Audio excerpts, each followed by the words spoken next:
Yeah, go ahead.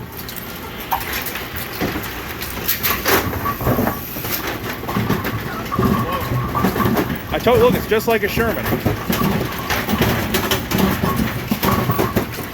just going to jerk that. It jerks the deck up to basically pull it fast enough that the pin just hang on. And it loads the first 3 pins first, right? Yep.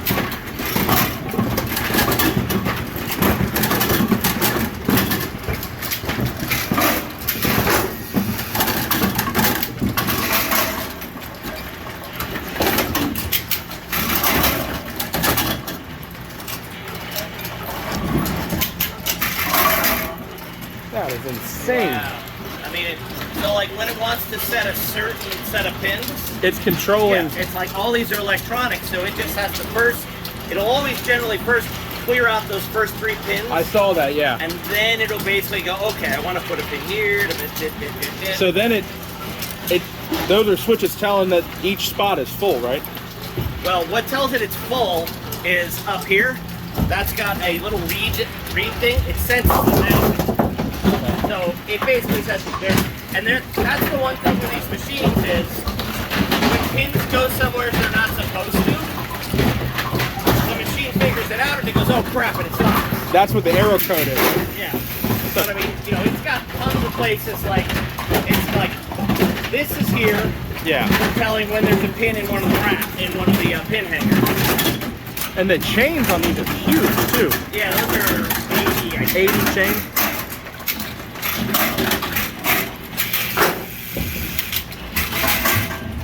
So it's already got the rack waiting. Right, yeah, that's really, once it knows you've thrown your first ball, it preps it so that way it's a little bit quicker. The our machine wasn't doing that. I think ours was running short. Well, it might have been short on pins. Sometimes they'll split pins out the back, and then once it's short, you can't have that second set So ready to go. you're bowling your second ball with 10 pins hanging over the lane. Yep. That is so strange.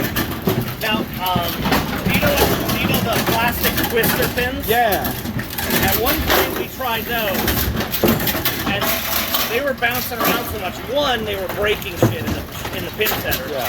But every once in a while, one would bounce up, hit the pins overhead, and you get Knock the them pins down? raining down. Yeah. Oh, that's wild. And so when you throw a first ball and you don't strike, it can cycle really fast on a second ball. Because it's got 10 pins already hanging up. Right. That is insanity. I mean, and it's got a bunch of sensors. Like here's, like if you get one pin here and a second pin, so the elevator doesn't keep trying to chuck more pins over here. Does it shut the elevator off? Right. Shut the elevator off. What's the most pins you can run in this machine? Technically, 21 is optimal. And no, because it's got 14 pin hangers and it's quick, 21 pins won't overload. You can technically get away with 4. Like, whenever you do like red pin bowling and they want 3 red pins, I just chuck them in and it'll run fine. Just like it'll also run without as many pin hangers in it. It's just So if a pin hanger breaks, you can take one out. yeah, you can just take it out and leave nothing there.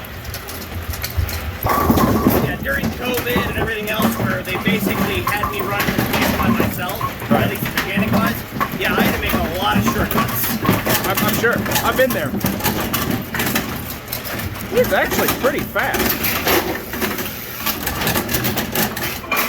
This loading up 2 different pins at a time into the carousel. Is that what this is called, the carousel? Yeah. And then, what's this down here? I've heard drawer? Drawer. And then just what, pin table? Yeah, that. Deck. Moving deck. I mean, realistically, it's not like when I came here, it was. And is this all off of one motor? No, it's got most of it's off one motor. You've got like up there, you can see the drawer. It's got a DC motor, and then that deck has a DC motor. Got it. But otherwise, yeah, it's like one main motor for most stuff.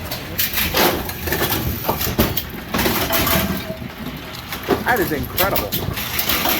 So I'm seeing now, like, if they're running on the correct number of pins, this machine cycles really fast. I mean, for me, it's somewhat. I haven't even bowled a ton in other places, so Yeah. That's amazing. And I mean, so why are these so rare? Like, why are they? because the problem with them is they do, like, pins will fly out sometimes the wrong place, and then the machine goes down. You basically have to have somebody, like during leak, you have to have somebody in back all the time. Why? Just because the machines will go down. I mean, you might have 10, 15 times the machine goes down. Sometimes it's just a pin goes somewhere it wasn't supposed to. It doesn't jam in anything. You just got to kind of go, look, do the hit the button going, yep, go ahead, start. So I noticed it's got the whole trouble code and it'll shut itself off. Yeah. So it's got switches also that can detect jams and all that. Yeah. I mean, that is just so fast. The other problem with these is like right here, see this extra piece here? Yeah.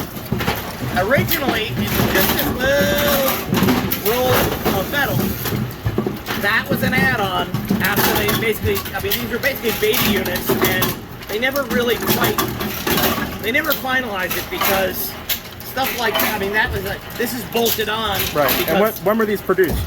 2000, like 99, something like that. So they're still babies. Yeah, as far as they're falling apart. Well, I guess you have trouble finding parts for them.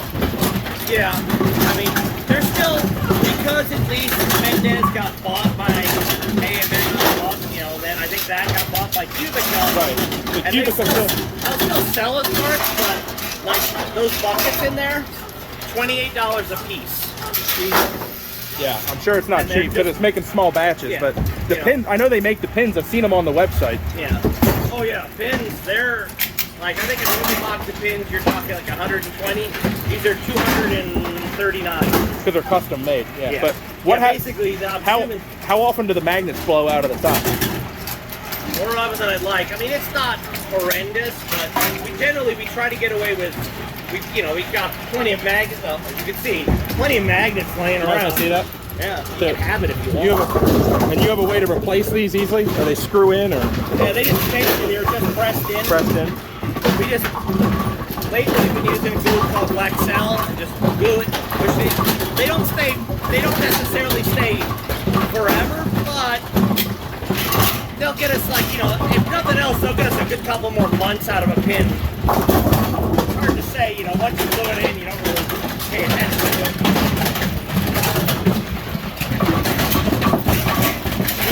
Pretty interesting design too. It works fine. I noticed it's not.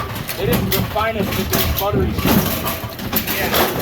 I mean, that's like there's different things like here.